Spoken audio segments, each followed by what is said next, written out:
faire un point. On a fait un tour d'horizon sur la problématique de sécurité sur les différents types de cloud.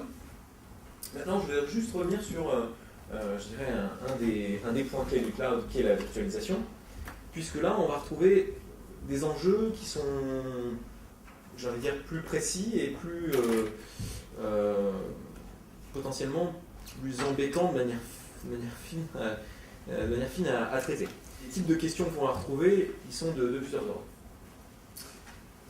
Donc quand on va virtualiser, la première des choses qu'on va faire, c'est qu'on va rendre chaque système physique qui va hoster plusieurs machines virtuelles d'autant plus critique que l'on va avoir deux machines virtuelles qui tournent sur chaque instance physique. Ça, c'est un premier élément, puisque on a un niveau de criticité qui est d'autant plus accru.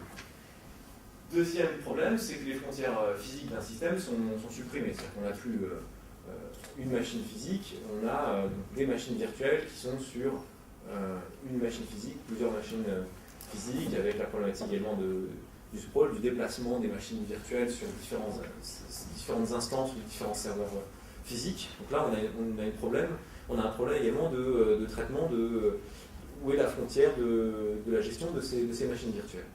La dimension temporelle, on va y revenir également, est totalement déstructurée. Je vais expliquer ce que j'entends par là. Et puis enfin, un nouveau niveau d'administration est introduit, puisque, pour revenir sur les utilisateurs à fort privilège, ils vont plus gérer, un administrateur ne va plus gérer une machine, ou imaginons, enfin, comme on l'avait vu pour ceux qui étaient là sur la session précédente du cloud où Jean-Pierre l'a expliqué.